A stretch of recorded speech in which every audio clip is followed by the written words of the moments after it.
Hello everyone. I'm Praveen Kumar, faculty of Neoschip Technologies. Today I'm going to give a lecture on VLSI static timing analysis.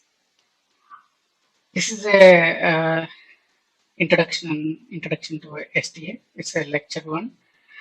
It's a part of STA series of lectures, and this is the first part. So in this lecture, I'm going to give introduction on STA. So in this topic, I'm going to explain about timing analysis and how it is done and what type of designs we use and what design requires timing analysis, what are the various timing requirements like parameters, paths, and what are the various goals that are involved in doing timing analysis. Okay, so first we start with the differentiating the designs, various VLSI designs. So there are two types of VLSI designs. One is synchronous design, another one is asynchronous design. If you take a synchronous design, so most of the digital logic has some states, okay, and these states are nothing but some variables which have some values defined at every instance of execution. And these variables, if these variables change with respect to a clock, that means it is synchronized to a clock. Clock means, I think you all know, clock is a signal which have like 0 and 1 state. It has some like 4 different values. One is 0 level, that is, and 1 level 1 we call, and there is a edge also, positive edge and negative edge, and this has certain property. Clock has some property, and it is continuously like repetitive signal with these 4 states. Okay, and it has some duty cycle and period, right? So clock is a definitive signal, and we can actually know its events. If all your digital logic changes with respect to clock, that means if the variables are synchronous with the clock signal, then we call that design as a synchronous design. In a synchronous design, all your inputs and outputs at any given interval of time are absolutely predictable. So then we call that design as a synchronous design. In case of asynchronous design, all your digital logic variables changes intermittently. You cannot predict when the events are going to occur on either it is on inputs or outputs or intermediate signals. We cannot predict their behavior. So those designs are called asynchronous design. But we don't deal with asynchronous designs usually because the logic behavior is unpredictable, right? There are very minor designs which involves asynchronous design, but otherwise all your digital logic that is going to be part of your chip or a VLSI design is a synchronous design. So now we discussed about synchronous design details. So in a synchronous design, the major logic is sequential circuit. Okay, it uses some sequential elements like flip-flop. Okay, some flip-flops. So in VLSI chip design, we use D flip-flop as a register. Okay, and this D flip-flop is a edge trigger. Even there is a latch is there. Latch is a level sensitive, but we are not going to discuss about latch now. In this topic, I'm going to explain about flip-flops. So T flip-flop is a register and it's a edge trigger. It's a sequential logic. Okay, and it requires a clock to implement synchronous designs. So in a typical design, you have a logic structure, sequential logic structure like this. So there is a input register. All your input come and register in this register R1, and that register happens on a clock event on clock edge. Okay, clock has already we discussed. Clock has 4 elements. One is 0 level, 1 level, positive edge, negative edge.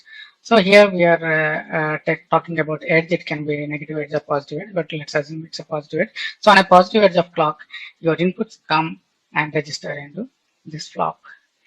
So this flop is called launch flop in terms of STA terminology, or we can say it's a start point. Okay, or start point. That is the concept. And after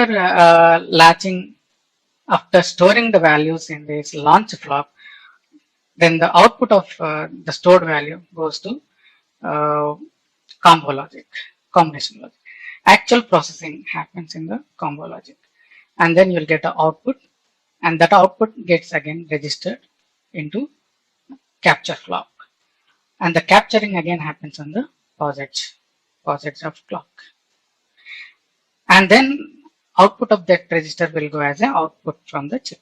So this is the normal uh, a sequential circuit that gets implemented in a digital design. So now we discussed about sequential circuit design, and with respect to the sequential circuit, since everything is operating with a clock, right? Clock has some parameters, timing parameters, like it has its own period when the edge comes, and after that when the next edge comes, there is a definitive time period. So with respect to the time period, how your operation should happen. So with respect to that, there are certain timing parameters defined. So there are two types of timing parameters for a D flip-flop. One is input timing parameter and output timing parameters. And these are critical timing parameters because we have to meet that timing at any instance of time, at any instance of design, so that your design works smoothly without any violations.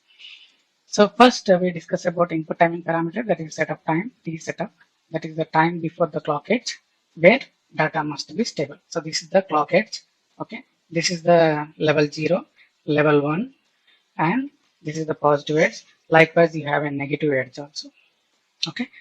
And between pause edge, between two pause edges, that duration is called as clock period, okay. Clock period will ultimately result in the frequency of the clock or frequency of your operations. So at this, if you take pause edge, before pause edge, there is a timing margin where your input data must be stable. That period is called as setup time. And after clock edge, there is again a certain duration where your input data should hold or remain stable so that your data can be sampled and stored in that flop. So that period is called as hold. Total period T setup plus T hold is called as an aperture window. That window exists around the clock edge.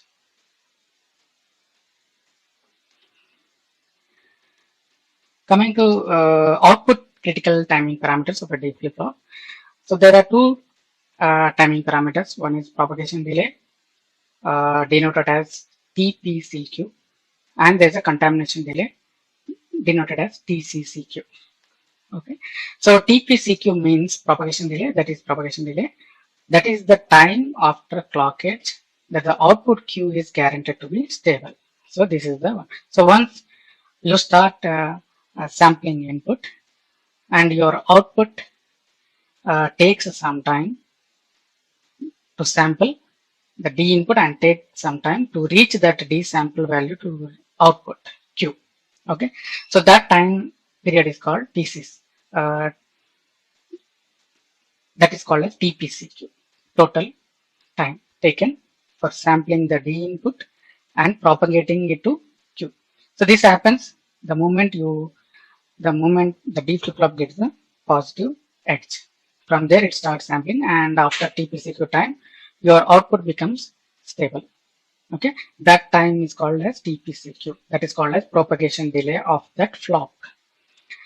And then other timing parameter is contamination delay. So the moment you start sampling the input value, that is D value of a flop at the clock edge, your output value Q starts getting disturbed. So this is the point where the Q value is started disturbed. That means it becomes unstable. So that time is called as TCCQ. That is called as contamination delay of that flop. Okay. These two timing parameters are output parameters of a flop. So now we now know what are the timing parameters for a sequential synchronous circuit. Now, what is the goal? What is that we are going to uh, analyze with the synchronous or sequential circuit? So there are two issues that come in the STA with the timing path. Those are max delay path, min delay path. Max delay path are called as critical timing path. They take the maximum amount of time in processing the data. Okay, and min delay path are the shortest delay path. They take a very minute amount of time to process the data, very less amount of time. So these having a max delay or a min delay, both are problematic in timing path. Okay, so max delay violation results in a setup violation call that as a setup violation. And min delay violations are called as hold violation. How that we will understand that in our next slide. What is the difference between setup violation and hold violation? Okay. So first, before understanding these violations, first we have to know what is the timing path in a sequential circuit. So there are four different paths that are called as timing path in during static timing analysis. First is into reg path. Okay. So there is a uh, input coming to your logic that is called as input, and from input it goes to some combo logic processing, and after processing it gets registered. Okay, so into reg, that is one path, and the other path is after registering your value, then again it gets processed in another combo logic. It's a next level processing. That path, after processing, it goes to next flop, output flop. So that path is reg to reg or register to register path. And from output reg to actual output of your logic, there is again next another level of processing that is called as reg to output path. Okay, register to output path. And there is another path where registers are not involved, but some processing happens. So first input comes to a combo logic, gets processed, and goes directly as an output. So that is called as input to output path. These are the four different timing paths that exist in a design. And like this, you will have many paths. If your design is very big, if your logic design is very big, you will see many paths like this. And our timing analysis mainly focus on these paths across various design logics within the chip. Okay. So what type of timing we have to analyze? What is the timing requirement? So we discussed in previous slide, there is a setup time requirement. What is that? Okay. Let's say there is a D1. D1 is input to your flop. Okay.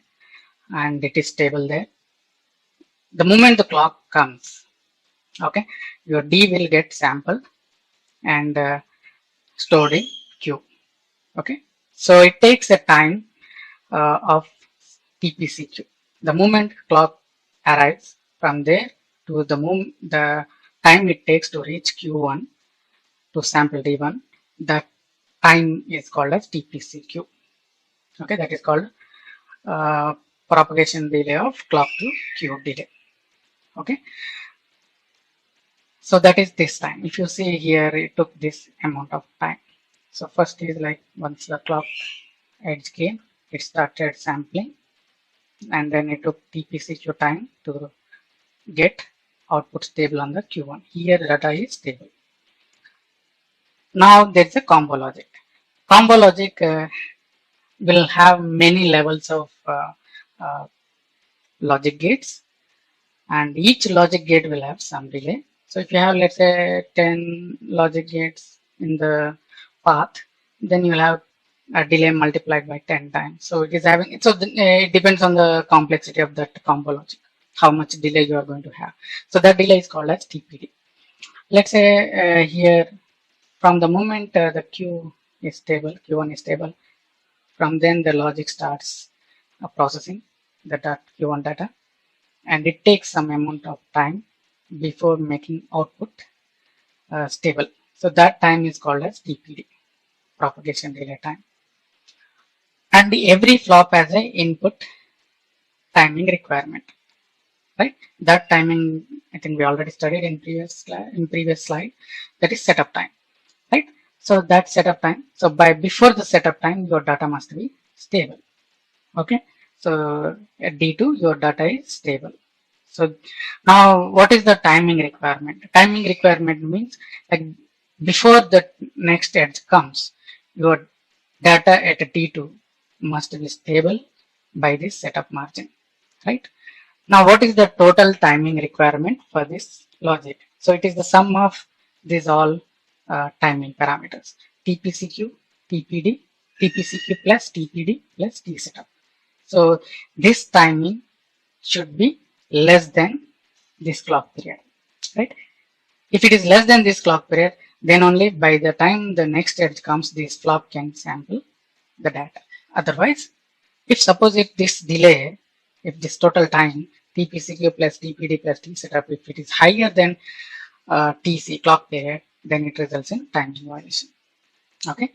So what is the combinational logic delay? How much you should have?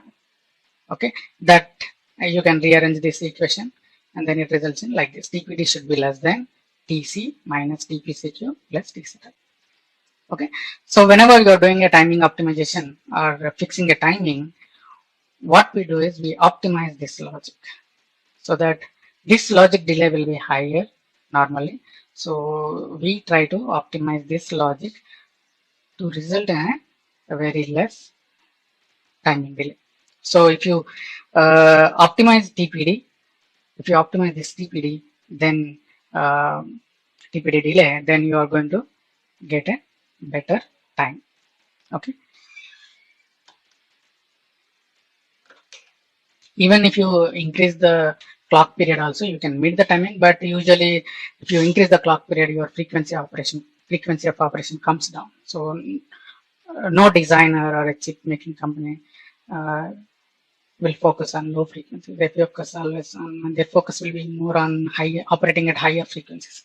So your clock frequency requirement will be always constant, and the designer role is to meet the requirement. Okay, coming to the hold time requirement. So hold time requirement comes from the output parameters of flop. Okay, so let's assume this is the first edge. Okay, and this is a, let's say, launch flop, and this is capture flop. Okay, so launch has done launch flop has given some data to this processing, logic processing, and then after that it reaches the capture flop. Let's say this is a capture flop.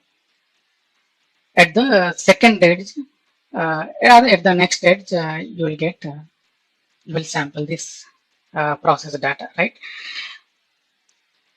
Let's assume while it is processing the previous data, new data starts launching here.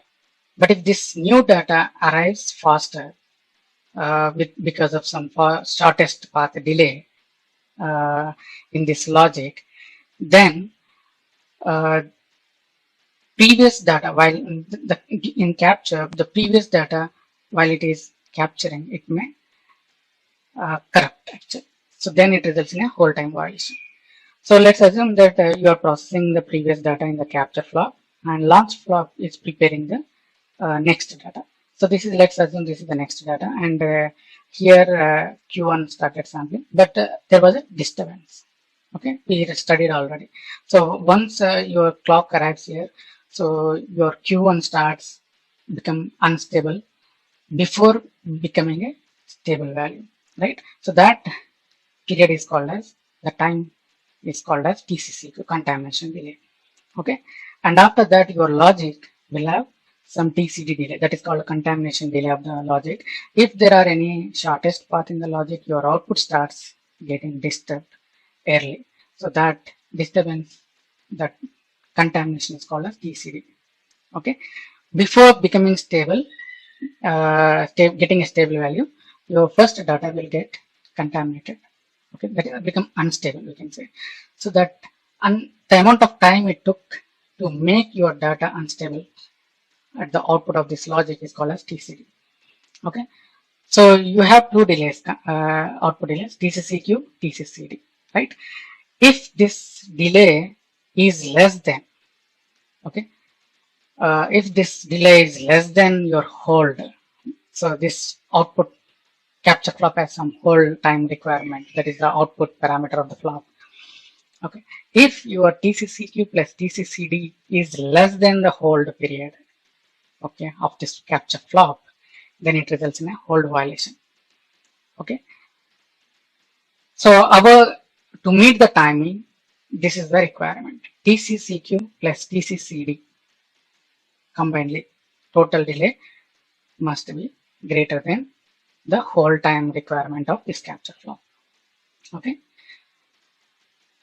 so this is the hold time requirement. So in digital design, when you are doing a timing analysis, uh, even to fix this hold time, we have to optimize this logic only. So make sure that shortest path delay gets the, you can reduce the shortest, you can increase the shortest path delay by adding some buffers, delay buffers, like that. So that is called as insertion delay. So usually in physical design or in synthesis, we wherever we find hold time violation, we add delays in the shortest path. That way we can fix the hold time requirement. Now we studied about violations, setup violation and hold violation. What exactly happens if there is a timing violation, whether it is in a setup or hold? So the problem you face when timing violation occurs is, it goes into an unknown state. Output goes into unknown state. It won't reach logic 1, or it won't reach logic 0. Your output value resides somewhere between 1 and 0. That state is called as metastability. Okay, so whenever there is a timing error or timing violation, your output logic of that sequential circuit enters into a metastability state. Okay, so it's an unpredictable state. You cannot predict either 0 or 1, right? But eventually, with the time, it can go into either 0 or 1 state, but it takes more time to settle down. Let's say this is an example here in this in this waveform. Here metastability occurred, that means timing violation occurred. Your Q output of this flop went into metastable unknown state. It is not reaching 0 or 1. It reached the middle value, and from there it took some time to reach either 1 or to 0. Okay, so that is the, so you can see from this diagram. So once you are in metastability with some noise or some usually with some noise, what happens, it can fall down, or it can fall down to one side or another side. So it is similar condition. But how much time it takes to resolve this condition, okay, to get into some desirable state, that time is called as metastability resolution time. Okay, so we are going to discuss more more about this timing in next lectures. This is introduction lecture. Please watch it and let me know your comments and suggestions or questions in the comment section. Thank you.